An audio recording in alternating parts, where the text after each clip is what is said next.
Antes de llegar a orar y el sermón, tengo un anuncio para todos. Tenemos en 8 días una comida compartida como iglesia, después del culto. Todos están invitados, todos los que están aquí hoy, todos los que se reúnen regularmente de vez en cuando, los que están conectados por Facebook. Invitamos a todos que pasen con nosotros después del culto al otro edificio. Es una comida compartida, pero si no quiere compartir nada, está bien, venga de todas formas. Y ¿con quién nos ponemos en contacto en cuanto al menú para preparar un plato para esta comida? ¿Con quién? ¿Con Débora? Entonces con Débora. Con Zenobia no está hoy, con Rocío también, la que habló. Si no encuentra a Débora, pues está Rocío también, y Rocío le va a dar esta información a Débora de una que otra forma para que tengamos un menú variado.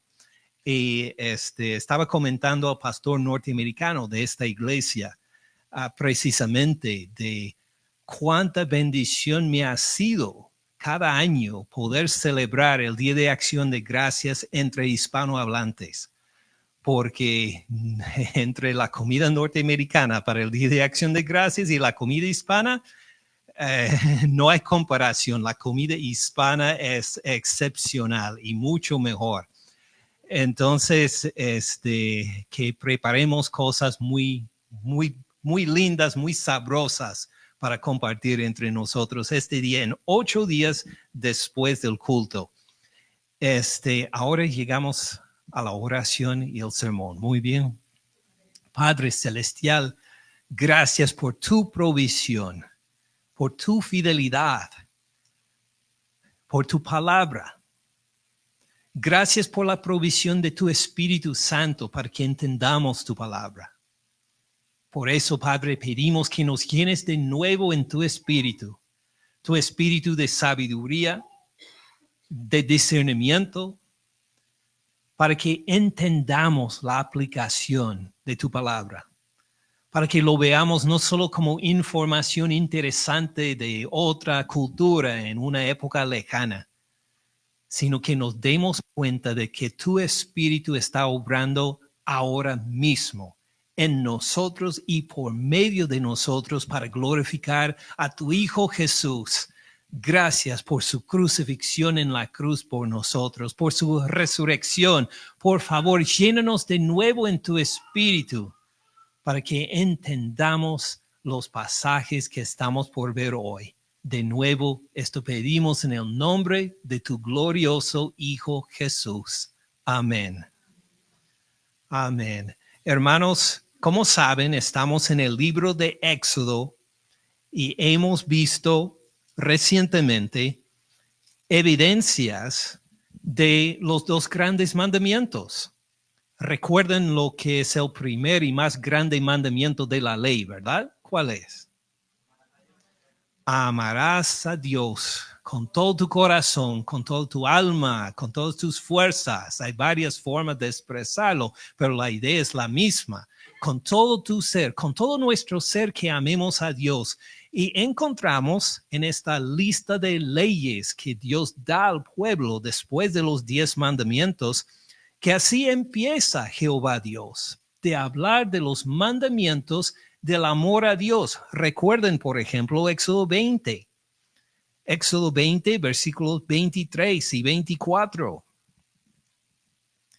Éxodo 20, versículos 23 y 24, como vimos hace un mes, si recuerdo bien, que Dios mandó a su pueblo: no hagan conmigo dioses de plata, ni dioses de oro se harán. Altar de tierra harás para mí, un altar humilde. Sacrificarás sobre él tus holocaustos, tus ofrendas de paz. Va a haber el perdón de pecados, va a haber la paz, el convivir con Dios por medio de estos sacrificios en su humilde altar. Sacrificarás sobre él tus holocaustos y tus ofrendas de paz, tus ovejas y tus vacas, en todo lugar donde yo hago que esté la memoria de mi nombre. ¿Y qué promesa pone al final? Vendré a ti y te bendeciré. ¿Qué promesas más maravillosas da individualmente a los israelitas? Vendré a ti y te bendeciré. ¿Y cómo responde uno con una promesa tan gloriosa? Ama a Dios, se espera, con todo el corazón, con toda su alma, con todas sus fuerzas. Y después de esto llega el segundo mandamiento principal que indicó nuestro Señor Cristo Jesús. ¿Y cuál es? Amarás a tu prójimo como a ti mismo. Y de igual manera puso Dios, después de algunos mandamientos sobre nuestro amor a Dios o el amor de Israel a Dios, puso también mandamientos sobre el amor al prójimo. Recuerden capítulo 21. Estas son las leyes que les propondrás si compras esclavo hebreo. Normalmente cuando hablan de las leyes sobre otras personas, hablan primero de los reyes, los gobernadores. Pero ¿a quién pone Dios su atención en versículo 2? A los esclavos, a los más bajos. Hasta en otras culturas de esa época ni tenían leyes para la protección de los esclavos. Los esclavos no tenían derechos. Pero en el reino de Dios los menciona primero. La atención y la protección para ellos. Será para 6 años que te servirá, mas al 7º saldrá libre. De balde, no te debe nada, no puedes poner otra obligación encima. Después de su trabajo de 6 años, ha cumplido su trabajo y no lo puede exigir más. El amor a Dios con todo nuestro corazón, nuestra alma y nuestras fuerzas, y el amor al prójimo para no oprimirlos, pues, y así han continuado estos mandamientos. Ahora, en lo que estamos por examinar en capítulo 22, versículo 1, continúan los mandamientos acerca de nuestro amor al prójimo en cuanto a sus posesiones. En este pasaje de Éxodo 21, versículo 1 hasta 17, los repasamos todos unos por un versículo por otro, todos los versículos en la hora de la escuela dominical. Así que no voy a volver a verlos todos ahora, pero vimos que para amar a nuestro prójimo tenemos que respetar su propiedad. El hecho de que él tiene una economía familiar, una economía, tal vez una compañía, él tiene bienes y nos toca respetar el hecho de que estos bienes le pertenecen, ¿verdad? Bueno, los que estuvieron en la escuela dominical pueden decir verdad. Si no estuvo, pues tendrá que confiar en nuestra palabra. De esto hablamos. Lo que queremos ver ahora es, considerando el amor al prójimo, queremos ver más que todo 2 observaciones de estos versículos. La primera observación encontramos en los primeros versículos de capítulo 22. Cuando alguien hurta o roba buey o oveja y lo degolla y lo vende, por aquel buey pagará 5 bueyes, por aquella oveja 4 ovejas. Vamos a volver a esto en un momento para concentrar en versículo 2 y 3. Si el ladrón es hallado forzando una casa, si el ladrón está entrando a la casa, si está golpeando las paredes o los muros para poder entrar, si el ladrón se encuentra forzando una casa y es herido y muere, el que lo hirió no será culpado de su muerte. Por matar al ladrón, te quedas sin culpa. Pero en versículo 3, pero si es de día, el autor de la muerte será reo de homicidio. Y uno dirá, un momento, si un ladrón intenta entrar en la noche, lo puedo matar, ¿verdad? Sí, así dice el versículo 2. Lo puedo matar sin ser culpable de su muerte, ¿verdad? Correcto.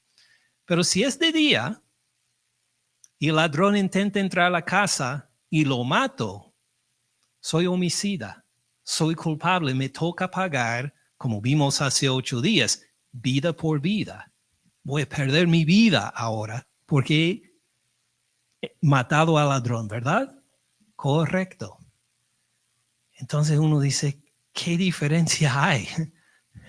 ¿Por qué es diferente el matar a un ladrón en la noche o en el día? ¿Qué diferencia hay? Pues piensa en esta situación. Está dormido en su cama y escucha que alguien está a fuerzas, con violencia, intentando entrar a la casa.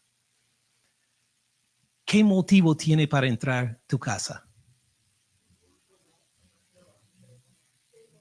¿Robar o? No sabemos, ¿verdad? Puede estar entrando para matar, para violar, para robar. Solo sabemos que está por fuerzas intentando entrar a nuestra casa. No sabemos por qué. ¿Podemos ver quién es? En esa época se podría prender la luz de afuera, la bombilla de afuera de la casa para ver, pues es algún ladrón. No, uno no sabe quién es, ni si viene armado o no, con qué intención viene. ¿Cuál sería la reacción si le pasara a usted? Una defensa porque está protegiendo a su familia. Y puede ser que en la oscuridad, peleando con esta persona, defendiendo a su familia, lo mata. Y la ley dice que tiene razón por querer proteger a tu familia. No eres culpable de la muerte de este ladrón. Pero si es de día, pues primero no debe estar en la cama durante el día, debe estar trabajando. Y si alguien intenta a fuerzas entrar a la casa, usted puede ver quién es. Y puede ver si está armado o no. Puede, se supone, gritar a los vecinos si necesita ayuda. En la noche los vecinos no iban a ver quién era. No te podrían ayudar en realidad, pero durante el día los vecinos pueden responder y correr a tu casa. Ellos podrían verificar quién es y hasta con qué intención viene. Entonces, si usted decide, este sinvergüenza nunca jamás va a robar a nadie más y lo mata, ahora eres culpable de la muerte de esta persona. ¿Por qué? ¿Recuerdan lo que leímos hace 8 días en Génesis 9, en el pacto de Dios con Noé? ¿Qué había dicho Jehová Dios acerca de los seres humanos, de Noé y sus hijos y toda su descendencia, que incluye a todos nosotros? ¿Recuerdan cómo nos describió a los seres humanos? Como imagen de Dios. Somos la imagen de Dios. Somos cada uno de nosotros un representativo o representativa de Dios y tenemos valor por esto. Y por eso Dios dijo, si algún ser humano mata a otro, hasta si un animal mata a un ser humano, tiene que perder la vida porque el hombre es hecho a la imagen de Dios. Ahora, aplicándolo a esta situación, ¿Este ladrón fue hecho a la imagen de Dios? Sí. Hasta los ladrones tienen valor a los ojos de Dios. Y por eso, aunque es ladrón, Dios le tiene una protección. Durante el día no lo puedes matar, porque ¿qué vale más? ¿Nuestras pertenencias personales o la vida de un ser humano? La vida de un ser humano hecho a la imagen de Dios es más importante que nuestro carro, que nuestros muebles, que nuestro dinero. Lo que sea de nuestras posesiones tiene más valor el ser humano. Si es de día y lo matas, entonces eres culpable de su muerte. Bien interesante que hasta los ladrones tienen valor ante los ojos de Dios, ¿verdad? Esta es nuestra primera observación principal que queremos hacer de este pasaje. Ahora la segunda observación encontramos en el tema de la restitución. Entonces ya vimos uno de los versículos sobre la restitución en versículo 1 de capítulo 22, ¿verdad?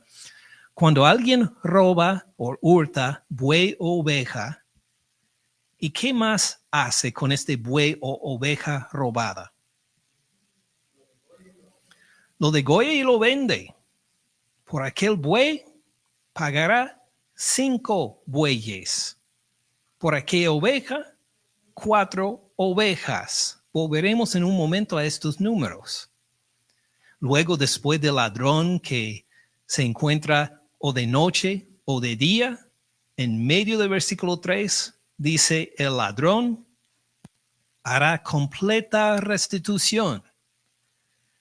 Si no tiene con qué, será vendido como esclavo por su hurto, por su robo. Luego, versículo 4. Si es hallado con el hurto en su mano, vamos a decir que robó el buey o robó la oveja, pero no hubo tiempo para degollarlo, no hubo tiempo para venderlo. Lo encuentra vivos en su mano, sea buey o asno u oveja, ¿qué pagará? El doble. Tiene que restituir lo robado primero, claro, y luego le paga al dueño que fue robado, le paga el doble. Y lo que encontramos en la ley, que esta es la situación, la restitución normal de un robo, que hay que devolver lo robado y pagar el doble. Ahora podemos volver al versículo 1. Pero en el caso de un buey, hay que pagar 5 bueyes. Por una oveja, 4 ovejas. ¿Por qué será? ¿Alguien tiene una opinión? El buey es de más valor que las ovejas, es de más valor que las otras pertenencias que una familia tiene. Porque no es el simple hecho de que es un buey. Recuerden que ellos no tenían motores como nosotros tenemos. El buey era su motor. El buey era su motor para transportar tus bienes de un lugar a otro. Si tenía muchas cosas para vender en el mercado, lo ponía en un asno o un buey. El buey era su motor para arar su campo y servía por tantas cosas más. Y se necesitaba años de alimentación para que creciera, para que uno los entrenara, para que sirvieran como un motor de los mejores en esa época. Requerían estos bueyes una inversión y un tiempo impresionante. Si alguien lo robaba, esto no fuera como robar una herramienta común y corriente. Era robar lo que era tu inversión de por años para que llegara este buey a poder servir para la familia. ¿Y qué hizo el ladrón, según el versículo 1, con tu buey? Lo mató, imagine. Decidió tener una carne asada y invitar a todos sus vecinos. Toda esta inversión que tú habías puesto en este animal se ha perdido por ese ladrón.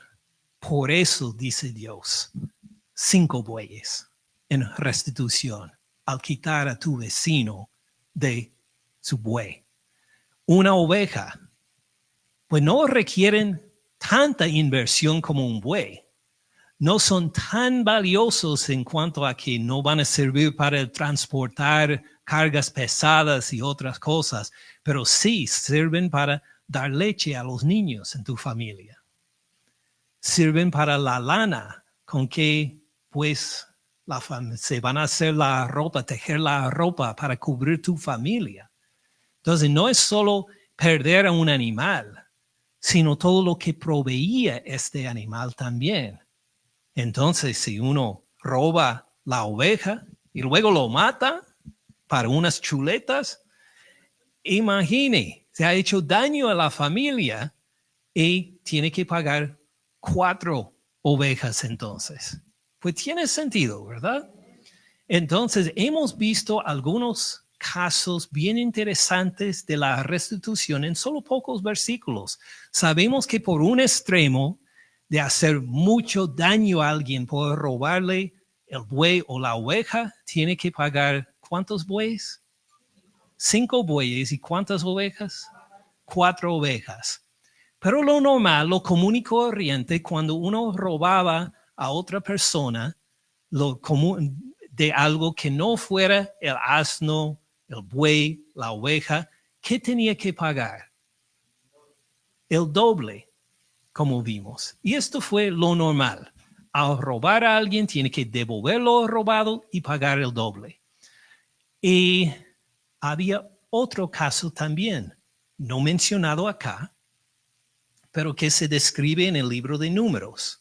Entonces, con un dedo en Éxodo 22, sigan adelante al libro de Números, Números capítulo 5. Números capítulo 5, versículo 6.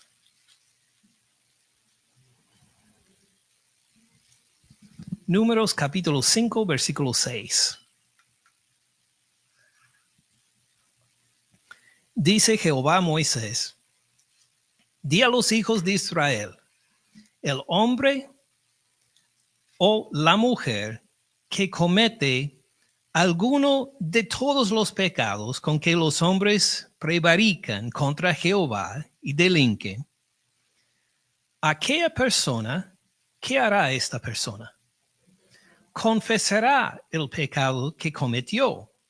Este punto va a ser importante. Aquella persona confesará el pecado que cometió y compensará enteramente el daño. Estamos hablando de la restitución otra vez, como de animales, por ejemplo. Compensará enteramente el daño y añadirá sobre ello, ¿qué? La quinta parte, 20%. Y lo dará a aquel contra quien pecó. Entonces, en esta situación es un poco diferente que las otras. Recordamos que si uno roba el buey de otro, ¿cuánto tiene que pagar? 5. Luego si roba una oveja y lo mata, 4. Si roba y se encuentra estos animales, todavía tiene que dar una restitución. Devuelve el animal. ¿Y qué más dan? El doble.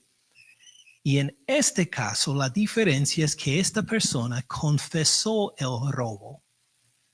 Que no solo, pues, robaron la otra persona y encontraron, mira, tú tienes los animales de tu vecino, sino que esta persona lo confiesa, lo admite. Sí, robé los animales de mi vecino.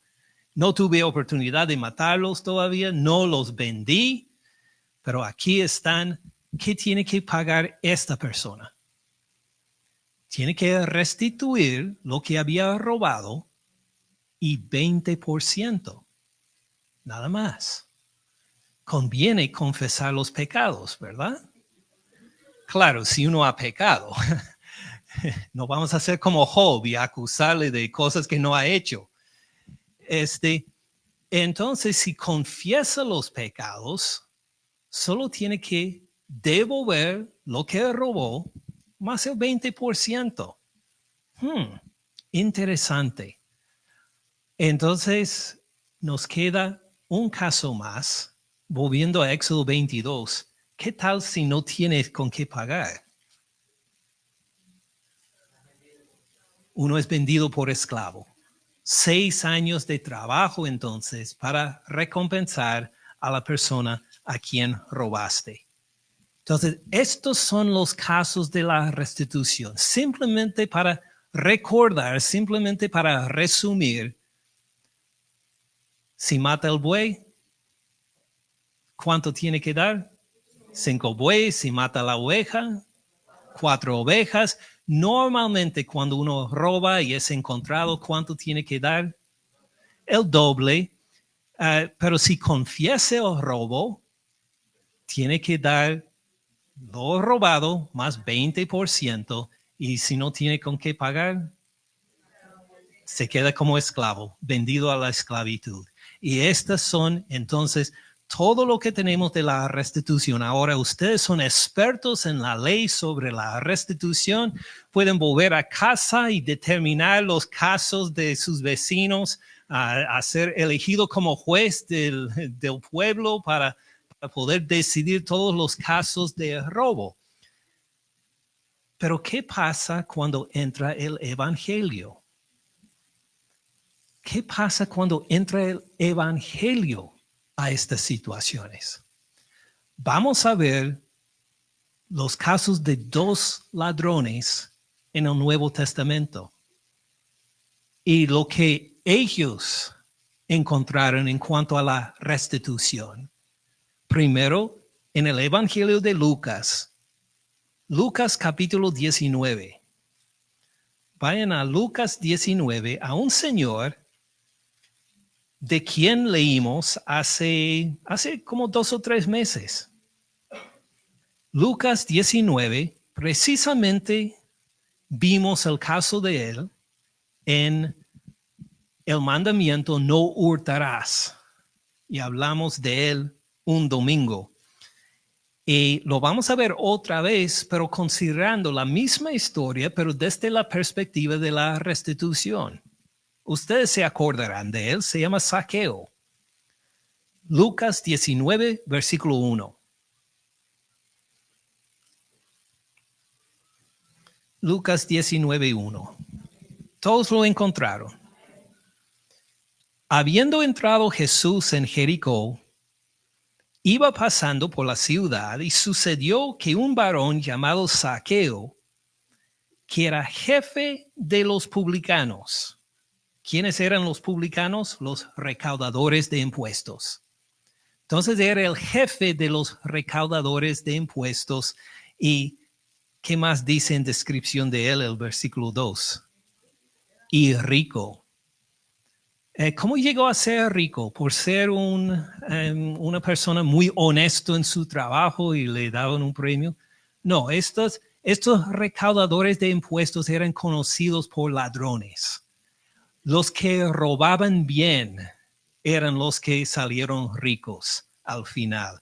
Este era no solo un publicano común y corriente, era el jefe de ellos en este pueblo y era rico también. Procuraba ver quién era Jesús, pero no podía a causa de la multitud, pues era pequeño de estatura. Y corriendo delante, de hecho, los varones en esa cultura no corrían, especialmente los hombres de más edad, no corrían. El hecho de que un jefe de publicanos rico corre en sí nos declara que algo importante está para pasar. Este señor sí tiene grandes ganas de ver a Jesús. Corriendo delante, subió a un árbol sicómoro para verlo, porque había de pasar por allí. Cuando Jesús llegó a aquel lugar, mirando hacia arriba, lo vio y dijo: Zaqueo, date prisa, desciende, porque hoy es necesario que pose yo en tu casa. Jesús se invitó a la casa de él. Y versículo 6, entonces él descendió a prisa y lo recibió gozoso. El gozo de Zaqueo, de que Jesús me llamó a mí, se va a quedar en mi casa esta noche. Qué gozo, qué alegría. Pero hay algo más en su alegría, como nos dicen los versículos que siguen. Versículo 7, al ver esto, todos murmuraban, todos se quejaban, diciendo que había entrado a posar Jesús ¿con quién?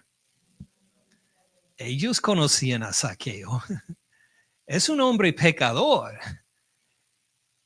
Jesús es santo, es bueno. ¿Cómo se atreve Jesús a quedarse en la casa de alguien como él? Versículo 8, entonces Zaqueo, puesto en pie, dijo al Señor: He aquí, Señor, la mitad de mis bienes doy a los pobres. ¿Cuánto sería la mitad de los bienes de usted? Algunos dirán, pero soy pobre, no soy rico como Zaqueo. Rico o pobre, ¿cuánto sería la mitad de sus bienes? Considérelo. Para cada uno de nosotros va a ser diferente. Imagine el dar la mitad de sus bienes a los pobres. ¿Con qué actitud? Gozo. Que no nos olvidemos que Zaqueo está lleno de gozo por recibir a Jesús y hace esta donación a los pobres, no porque Jesús lo requirió, no es que Jesús llegó a decir: Zaqueo, he entendido que no pones lo suficiente en el plato de la ofrenda cuando pasa en la sinagoga. No hubo ni mención de esto de parte de Jesús. Esto fue algo voluntariamente dada por Zaqueo.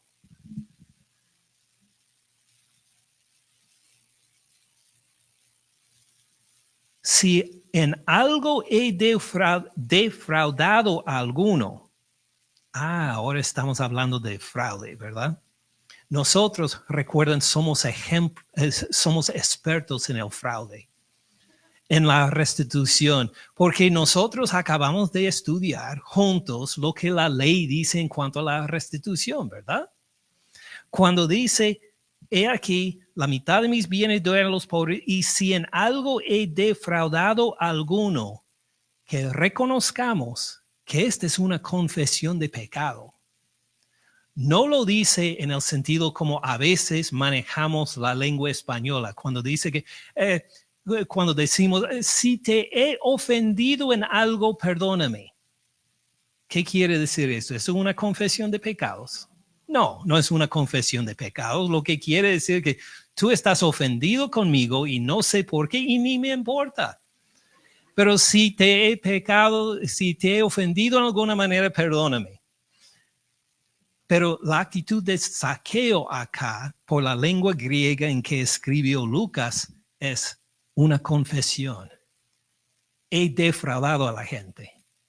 Y si tú eres una de las personas a quien he defraudado, te voy a decir lo que será mi restitución a ti. Esta es una confesión acá. Ahora, nosotros somos expertos en la restitución, ¿verdad?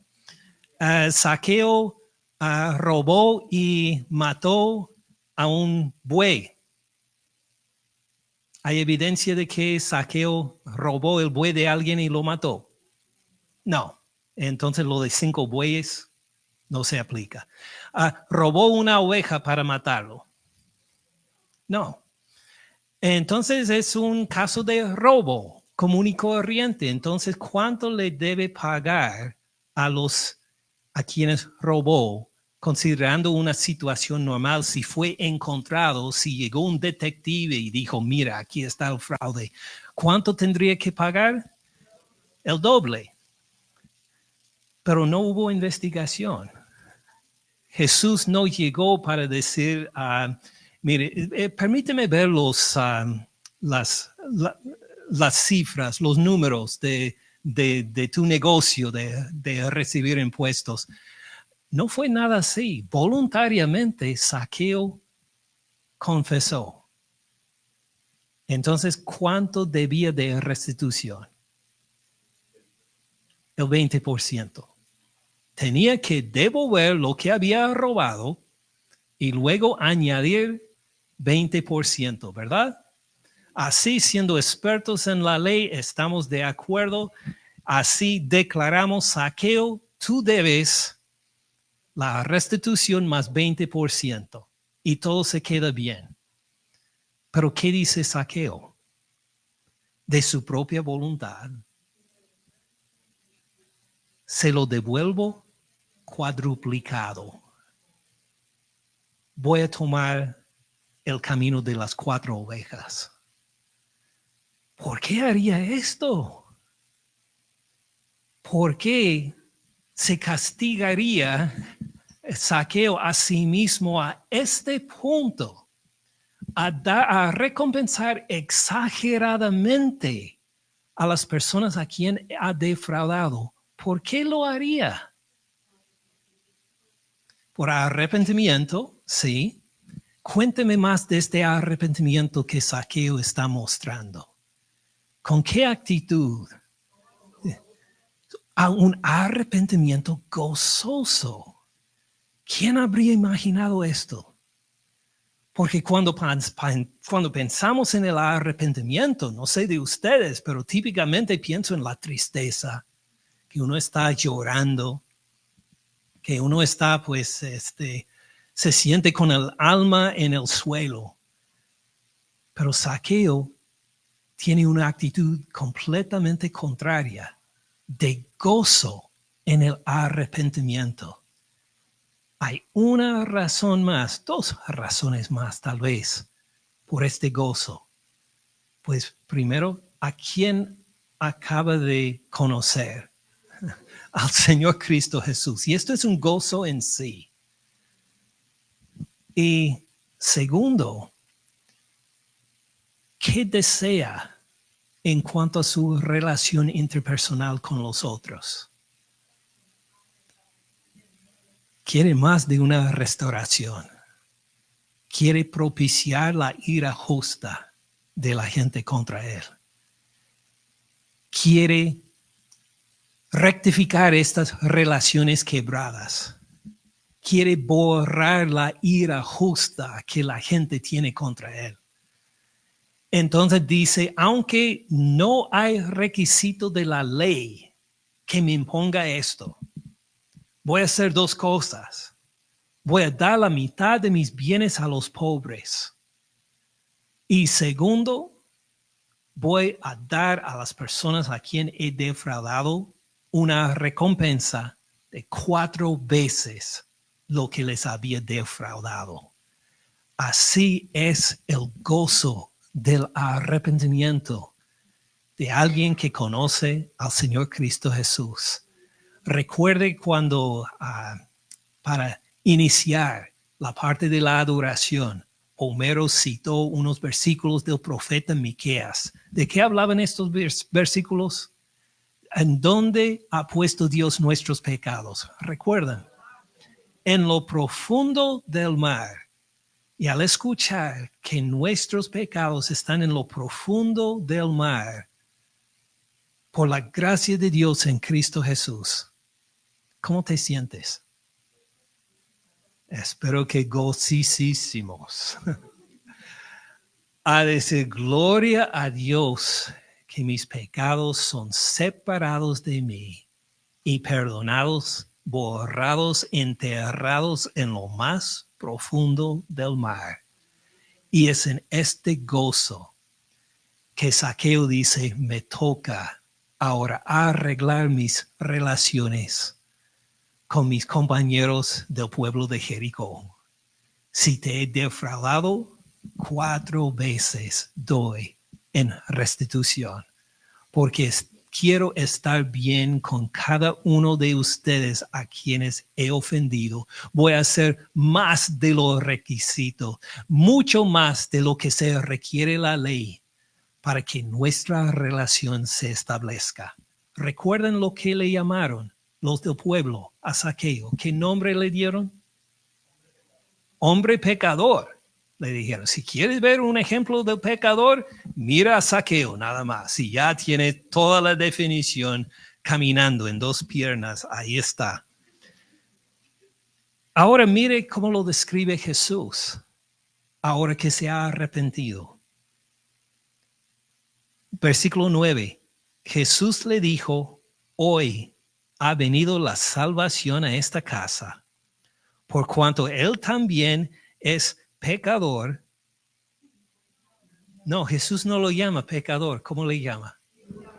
Hijo de Abraham, descendiente de la persona principal de nuestra cultura, de nuestra fe.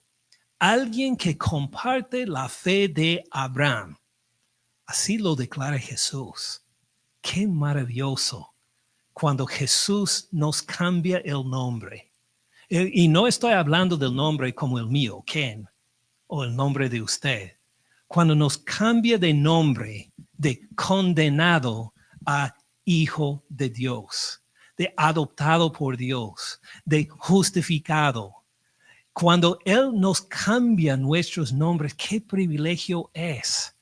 Hizo exactamente lo mismo con Zaqueo por su fe en el Señor Cristo Jesús, puesta en evidencia por su arrepentimiento. ¿Tiene sentido? Entonces, cerrando el caso de Zaqueo, versículo 10, mire otra vez una maravilla más. Porque el Hijo del Hombre, ¿quién es el Hijo del Hombre? Jesús. Vino a castigar y a requerir la restitución. ¿Así dice Jesús? No.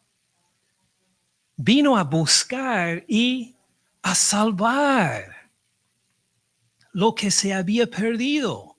Hablando no de los bienes personales, de los bienes materiales, hablando de personas, hasta ladrones. Recuerden que los ladrones tienen valor a los ojos de Dios, ¿verdad? Para el Hijo del Hombre, este ladrón Zaqueo era alguien perdido. Era alguien que tenía que ser recibido como hijo de Abraham otra vez. Y simplemente vino, lo conoció, lo llamó, y pues Zaqueo se convirtió de su maldad en gozo, poniendo su fe en el Señor Cristo Jesús. El Hijo del Hombre vino a buscar y a salvar lo que se había perdido, incluyendo a nosotros, pecadores arrepentidos que han confiado en el Señor Cristo Jesús. ¿Tienes razón? Gloria a Dios. Nos queda un ejemplo más. Les prometí 2 ladrones, ¿verdad? Solo he hablado de un ladrón. El otro se encuentra también en el Evangelio de Lucas. Sigamos adelante ahora a Lucas 23 para ver otro ladrón famoso también. Lucas 23. Empecemos en versículo 32.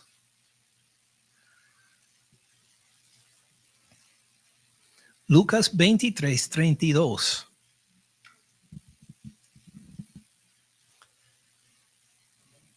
Están hablando de Jesucristo inmediatamente antes de ser crucificado. Y Lucas dice, llevaban también con él, con Jesús, a otros 2 que eran malhechores para ser muertos. Decimos, pues pensé que eran ladrones. Sí, son ladrones. Mateo los llama ladrones. Mateo los llama ladrones en este sentido, no hablando de una persona que mientras una persona mira en otra dirección le roba lo que está en el bolsillo. No es esa clase de ladrón. Mateo los describe como ladrones violentos, los que asaltaban a la gente en los lugares oscuros de un camino. Los que, por ejemplo, recuerdan la parábola del buen samaritano, ¿verdad? Que un hombre estaba caminando en el camino de Jericó y algunos lo asaltaron y lo dejaron por muerto. ¿Recuerdan esto? Esta palabra que describiría a estos señores de la parábola que robaron a este señor y lo dejaban por muerto, describen a estos señores crucificados al lado del Señor Cristo Jesús. Cuando dice ladrón, Mateo está hablando de alguien sumamente violento, de alguien por quien el tomar la vida de otra persona no es nada si puede aprovechar económicamente de esta muerte. Entonces Lucas los llama malhechores para decir que ellos hacían no solo lo malo, sino lo malvado, lo desesperadamente malo. Eran malhechores. Estos señores producían las cosas de más caos, más violencia. Estos dos estaban al lado de Jesús para ser crucificado con él. Entendible entonces, ¿verdad? Cuando llegaron al lugar llamado de la calavera, lo crucificaron ahí y a los malhechores o los ladrones, uno a la derecha y otro a la izquierda. Jesús decía, Padre, perdónalos. ¿Perdona a quiénes? No está hablando de los ladrones. ¿A quién se refiere Jesús cuando dice, Padre, perdónalos? Está hablando de su Padre Celestial para perdonar a quiénes. A los que lo crucificaron. Imagine, los que violentamente están por quitarle la vida. Dice, Padre, perdónalos, porque no saben lo que hacen. Repartieron entre sí sus vestidos echando suertes. Recuerden que Cristo fue crucificado desnudo a la vista de todos. El pueblo estaba mirando. Aún los gobernantes se burlaban de él, diciendo, a otros salvó, sálvese a sí mismo. Si este es el Cristo, el escogido de Dios. Los soldados también lo escarnecieron, acercándose, presentándole vinagre y diciendo, si tú eres el rey de los judíos, sálvate a ti mismo. Había también sobre él un título, escrito con letras griegas, latinas y hebreas. Este es el rey de los judíos. Y uno de los malhechores que estaban colgados lo injuriaba o lo insultaba, diciendo, si tú eres el Cristo, sálvate a ti mismo y a nosotros. Respondiendo el otro, lo reprendió, diciendo, ¿ni aún temes tú a Dios, estando en la misma condenación? Nosotros, a la verdad, justamente padecemos, porque recibimos lo que merecieron nuestros hechos. Esto sería una confesión de pecados. Sí, es una confesión de pecados. Él reconoce, estamos sufriendo esta condenación de muerte justamente. Tal vez según las leyes romanas, porque los romanos son los que los habrían crucificado, somos culpables de muerte. Y esto es lo que estamos recibiendo. Pero ningún mal hizo. ¿Cómo sabía que Jesús no hizo ningún mal? Pues no nos dice directamente, pero al escuchar estas palabras de la boca de Jesús, Padre, pues esto sí, en sí quiere decir mucho. Padre, en oración a Dios, perdónalos. Perdónalos. Es lo último que pensarían decir a alguien que le está quitando la vida, que alguien que le está torturando. La última cosa que va a pensar es perdónalos. Pero así dijo Jesús: Padre, perdónalos, porque no saben lo que hacen. Y de alguna manera el Espíritu Santo obró en él para que él viera algo de la gloria del Señor Cristo Jesús, aun en esta condición de ser menospreciado, insultado, torturado.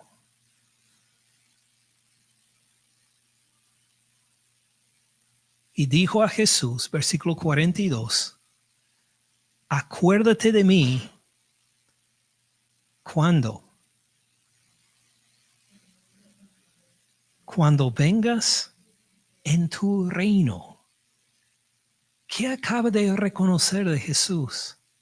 Que este Señor torturado, este Señor en las últimas horas de su vida, es el Rey. Lo que dijo es verdad. Lo que le dicen que no es verdad por los insultos, sí es verdad. Este es Rey. Acuérdate de mí cuando vengas a tu reino. Impresionante. Entonces Jesús le dijo, de cierto te digo, que después de 6 años como esclavo, no, después de la restitución más 20%, de cierto te digo que hoy estarás conmigo en el paraíso. ¿Qué nos dice del poder de la sangre del Señor Cristo Jesús? Hasta borra toda necesidad para restitución, para ponerle demanda, para poder exigir. Lo que nos dice es que no hay purgatorio, no hay necesidad de purgatorio, porque el poder de la sangre del Señor Cristo Jesús borra todos nuestros pecados. Elimina todos nuestros pecados, aunque la ley dijera, un momento, hay que cuadruplicar, hay que recompensar. Por el poder de la sangre del Señor Cristo Jesús, no podemos hacer nada para añadir a lo que hizo Jesús para ganar el perdón de Dios. No podemos añadir ninguna obra, ninguna cantidad de dinero a lo que Cristo hizo para que de alguna forma merezcamos el perdón de Dios. Cristo hizo todo en la cruz. Igual como hizo este ladrón, él confesó su pecado, y ¿a quién miró después de confesar su pecado? Al Señor, al Rey, al Señor Cristo Jesús. Y luego no le dio su resumen de empleo, no dio ninguna carta de recomendación, sino que dijo, acuérdate de mí. Simplemente pidió la misericordia del Señor mismo. Acuérdate de mí cuando entras tu reino. Y el Señor le respondió con estas palabras maravillosas: hoy estarás conmigo en el paraíso. Así es el Señor a quien servimos, en quien confiamos, el que hizo todo lo necesario para que nos quedáramos aprobados por Dios. Así hizo por su sangre derramada en la cruz por nosotros, y no hay nada más por añadir, nada más por exigir. ¿Y qué hacemos en arrepentimiento? Pues miren el ejemplo de Zaqueo. Estar gozosos y hacer lo que sea necesario para restaurar las relaciones interpersonales quebradas. Amén. Padre Celestial, gracias por la sangre de tu Hijo Jesús y su poder sobre nuestro pecado, sobre nuestro pasado, sobre lo que sea que hemos hecho. Miramos a tu Hijo Jesús por fe, crucificado en nuestro lugar, para decir lo mismo. Acuérdate de nosotros, Señor, cuando entres en tu reino. Y las maravillosas noticias que nos cuenta el Evangelio es que no solo moriste, sino que resucitaste al tercer día.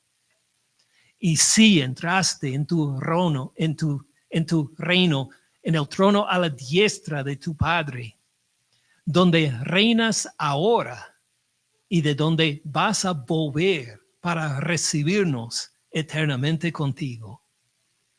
Ven pronto, Señor Cristo Jesús, porque te esperamos con fe, agradecidos y gozosos por el perdón de nuestros pecados en tu nombre, Señor Jesús. Amén.